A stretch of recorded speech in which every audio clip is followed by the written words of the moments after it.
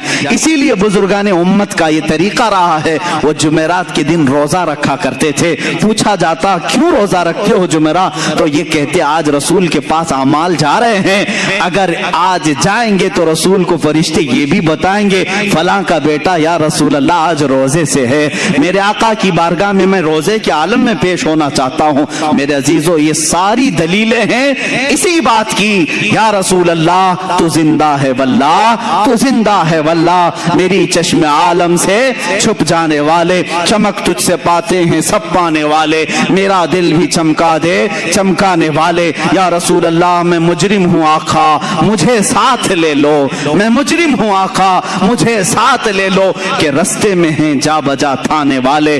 وآخر دعوانا الحمدللہ رب العالمین۔